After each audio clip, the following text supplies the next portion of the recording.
Ikaw, Kristo, ay sinugo upang sa dukhay magturo, magpalaya sa bilanggo.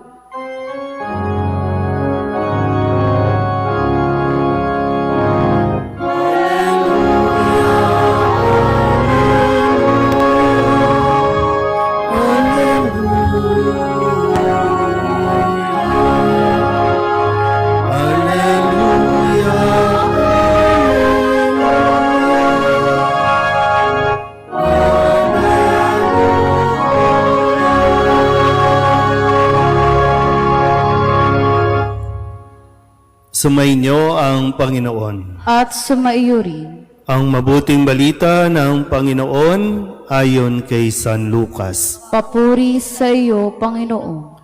Noong panahong iyon, umuwi si Jesus sa Nazaret na kanyang nilakhan. Gaya ng kanyang kinagawian, pumasok siya sa sinagoga ng araw ng pamamahinga. Tumindig siya upang bumasa at ibinigay sa kanya ang aklat ni Propeta Isaías.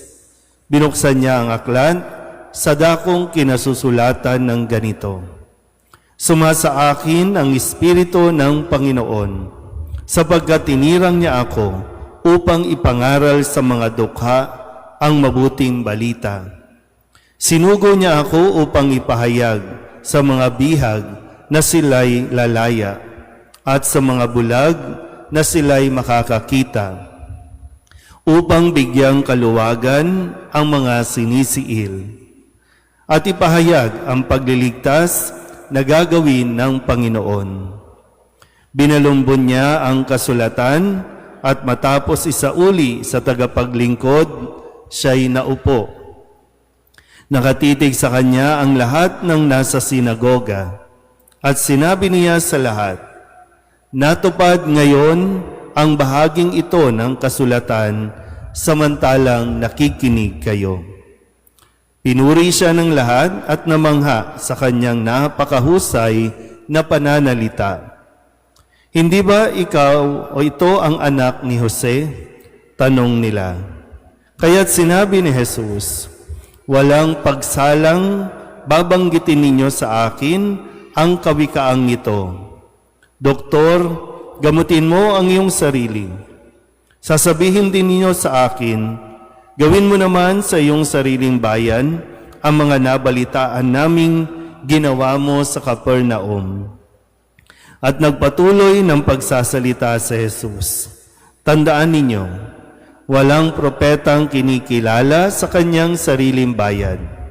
Ngunit sinasabi ko sa inyo, maraming babaeng balo sa Israel noong kapanahunan ni Elias, nang hindi umulan sa loob ng 3 taon kalahati at magkaroon ng matinding tagutom sa buong lupain.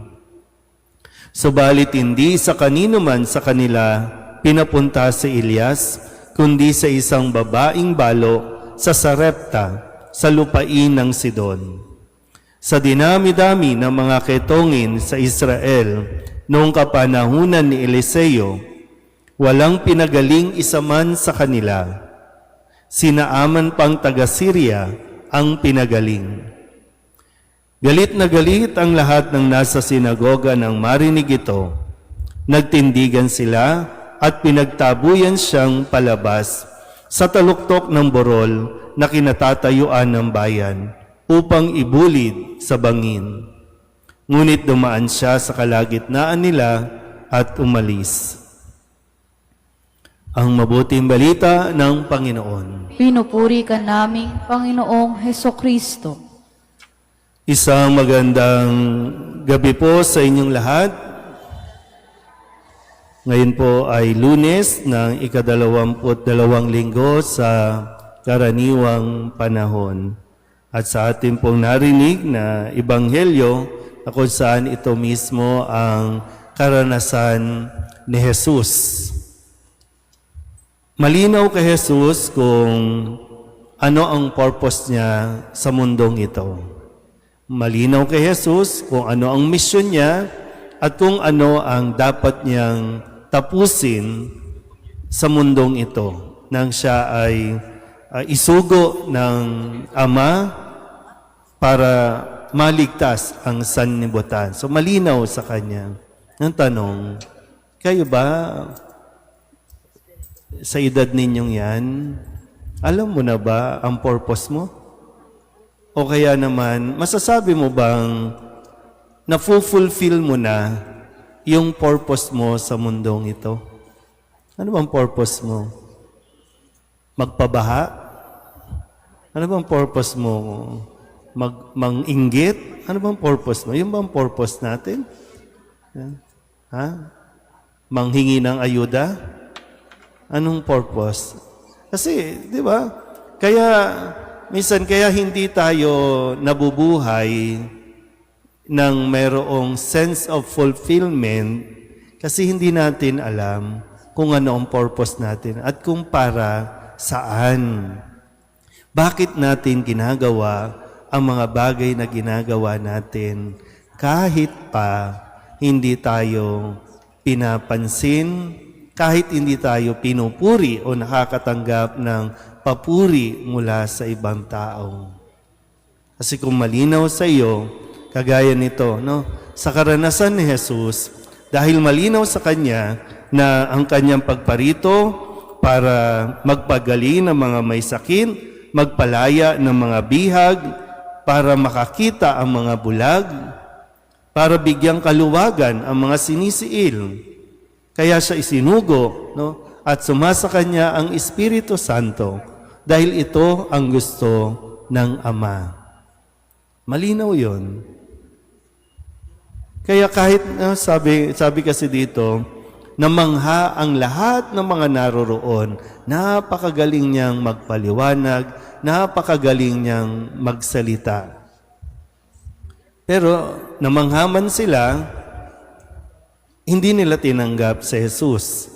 Hindi nila kinilala si Jesus. Although, nagdidemand sila na, sige na, gumawa ka rin dito ng kababalaghan. Gumawa ka rin ng mga himala. Hindi dahil tinatanggap nila si Jesus. Wala lang.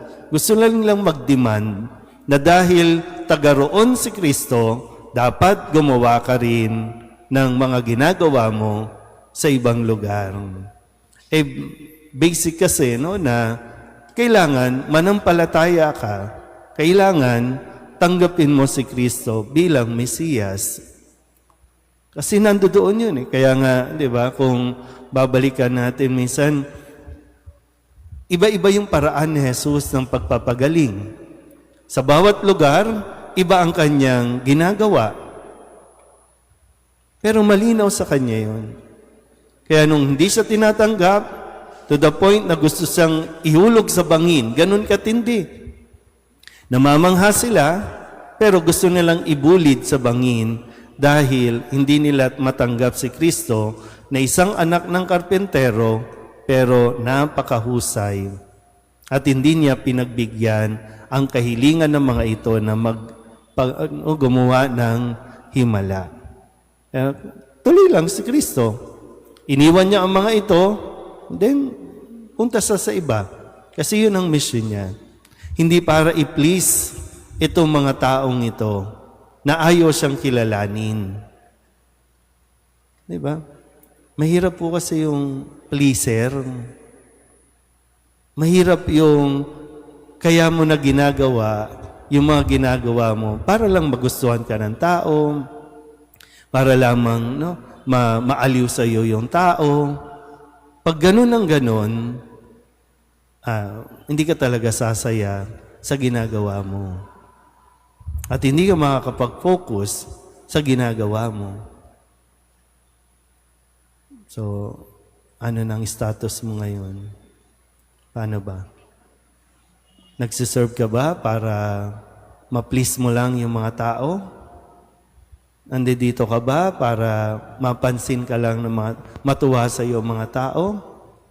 Mag-ingat-ingat ka. Marami ang nagpo-post sa social media para lamang magustuhan ng mga tao. Kaya kahit yung mga bag, kinakain, pinopost nyo, ayan, tuloy, nasira, tuloy, sila din naman.